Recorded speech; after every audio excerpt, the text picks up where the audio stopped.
Déborah, bonjour. Bonjour Sandrine. Alors, je suis très très contente et très émue que ce soit toi aujourd'hui qui nous livre ton témoignage parce que tu as une histoire extraordinaire. Oui. Tu as appris à l'âge de 21 ans que tu avais une sclérose en plaques. Comment ça s'est passé? Pour faire d'une histoire longue une histoire courte, je rentrais de voyage. J'avais attrapé une gastro-entérite toute simple. Et les jours passant, je n'ai plus pu marcher. Donc c'était un petit peu inquiétant. Mon père étant médecin, je pense qu'il a directement su de quoi je souffrais. On a très vite mis un diagnostic sur la maladie et de façon assez abrupte, très dure. J'avais 21 ans, donc je ne savais même pas de quoi on parlait. J'ai appris à composer avec. Alors, comment on réagit à 21 ans quand on vous explique que vous avez une sclérose en plaques et qu'est-ce que ça évoque? Alors, qu'est-ce que ça évoque? Rien du tout, puisqu'on a 21 ans et qu'on est très très jeune et très innocent. Je te dis, je ne savais même pas de quoi on parlait. Je pensais que c'était la mucoviscidose en fait dans ma tête. C'était des mots qui n'ont pas résonné tout de suite. Heureusement qu'Internet n'était pas ce que Internet est aujourd'hui, donc j'ai pas pu surfer et puis apprendre à avoir un milliard d'informations. Donc j'ai été dans le déni pendant toute la durée de mes études. Heureusement que j'étais en plein milieu de mes études universitaires. Je me suis rattachée à ça et donc j'ai été dans le déni. J'ai su une chose, c'était que qui veut aller loin ménage sa monture. Donc, à partir de là, je me suis faite une promesse, c'était que j'allais marcher toute ma vie et que j'allais arriver à peut-être 80 ans avec une canne. Qui dit cela, dit adapter son rythme de vie, dit changer de rythme de vie à 21 ans. Et c'est ce que j'ai fait. J'ai fait cela très naturellement, mais c'est vrai que ça a changé complètement ma vie. Est-ce qu'on t'a dit qu'il allait se passer des choses et qu'elles ne sont pas arrivées? Est-ce qu'il y avait des pronostics qui étaient plutôt négatifs et finalement tu les as un peu défiés? Je pense qu'on ne m'a jamais rien pronostiqué. J'ai appris ce qu'était cette maladie. euh, et puis, j'ai absolument refusé de faire partie de tous les cercles, tu sais, les cercles de malades. En fait, voilà, ce que j'ai voulu, c'était faire fi de la maladie et c'était continuer à avancer. Donc, je ne voulais pas en parler, je ne voulais pas que ça se sache. Pendant très très très longtemps, cette maladie est restée complètement secrète autour de moi. Ce n'est qu'à partir du moment où j'ai finalement accepté cette maladie, que j'ai accepté cette maladie comme étant une amie, que j'ai pu en parler autour de moi, que je peux t'en parler maintenant, parce qu'elle ne me fait plus peur. Elle ne me fait plus peur à l'heure actuelle. Je pense qu'elle est là comme un garde-fou pour me rappeler aux choses essentielles de la vie. Et puis, à partir de là, j'ai envie de dire que c'est une expérience merveilleuse parce que je ne peux pas faire de faux pas. Je suis très vite rappelée à l'ordre.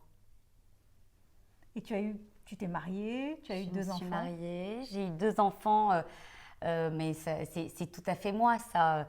Parce qu'on t'avait dit que tu ne pourrais pas en avoir. C'est-à-dire qu'en 2003, quand j'étais voir ma neurologue, elle m'a dit il est hors de question que vous ayez un enfant maintenant, vous êtes en pleine poussée, ça peut être dangereux. Et je sentais que c'était le moment en fait. Je sentais que c'était le moment. Donc en 2004, miraculeusement, j'ai été enceinte de mon aîné. Et j'ai fait mieux parce qu'en 2005, j'étais enceinte, enfin j'ai accouché du deuxième. Donc il y a 13 mois de différence entre mes 2 enfants. Et à cette époque, les neurologues à Erasme, qui est finalement ma maison, Erasme, étaient tellement sceptiques à l'idée que je puisse avoir un deuxième si proche du premier que j'ai dû me tourner vers l'UCL et vers un grand professeur de sclérose en plaques à l'UCL qui me disent allez, on y va, on tente l'aventure parce qu'en fait, finalement, votre cas est très rare. Avoir une sclérose en plaques et 2 bébés en 2 ans, on n'a pas de recul. Et comment tu expliques que tout cela ait marché finalement de façon assez fluide? Je pense que dans la vie, en tout cas dans ma vie, la foi en quelque chose de plus grand, la foi en quelque chose de supérieur m'a toujours aidée, m'a toujours guidée, même dans les moments les plus difficiles parce que c'est pas un long fleuve tranquille cette maladie, hein. Il y a des hauts, il y a des bas, même si je pense que je suis sur la bonne route, C'est pas une maladie facile à vivre au quotidien, mais je pense que c'est la foi. C'est la foi qui me permet d'avancer et puis de tenir bon. Et puis aussi, surtout, je pense que l'amour est très, très important. L'amour de mes amis, dont tu fais partie, l'amour de ma famille. Et puis voilà, l'amour est une vibration très, très, très haute et elle peut faire des merveilles. Comment tu expliques aujourd'hui que tu es comme tu es aujourd'hui, belle, en forme, sportive, que tu travailles, que tu vis tout à fait normalement et que personne ne pourrait décréter en te regardant que tu atteins de cette maladie depuis plus de 20 ans? Ouais.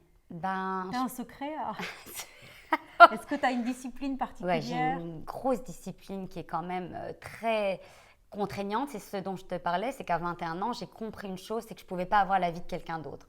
J'ai fait des études en Belgique qui s'appellent d'ingénieur de gestion. Donc, tu es normalement amené à faire un parcours assez classique dans des grosses boîtes où tu es pressé comme un citron. J'ai bien compris que ça, ce n'était pas pour moi, qu'il allait falloir me trouver une vie qui corresponde à mon état de santé. Et en fait, je me suis créée cette vie.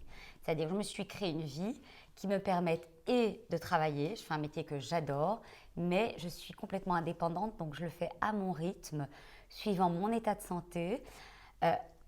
Indispensable la méditation. Donc, on commence tous les matins par la Ça, c'est méditation. important. Combien de temps tu médites? 20 minutes chaque matin, 20 minutes chaque soir. 20 minutes chaque matin, 5 minutes de cohérence cardiaque 3 fois par jour. Donc, ça fait 25 minutes. Et puis ensuite, je pars en forêt. Pratiquement tous les jours. Je marche en moyenne 8 à 10 km par jour. Et quand je ne fais pas ça, je fais du pilates ou du yoga à la maison. Et puis, vers 10h30, 11h du matin, j'attaque ma journée de boulot. Alors, il est très important aussi de dire qu'il faut avoir une discipline alimentaire et il faut également avoir un rythme de vie bien réglé. Donc, faire des siestes pendant l'après-midi, ça fait partie de ma vie, c'est indispensable. Et je pense que c'est ce qui fait que je tiens aussi, enfin voilà, depuis aussi longtemps. Après, on n'a pas de boule de cristal, mais voilà, je compte être en forme jusqu'à la fin. Je compte mourir en bonne santé. Oh. En tout cas, merci Déborah, parce que c'est un hymne à l'espoir que de te voir si belle, si radieuse, gentil, ma si lumineuse Sandrine. et surtout si sereine, malgré Ouais. tout ce que tu as traversé, tout ce que tu as vécu. Tu es un exemple Merci, et un modèle ma à suivre. Sandrine. C'est pour ça qu'on est là aujourd'hui avec toi. Merci, ma Sandrine. Merci.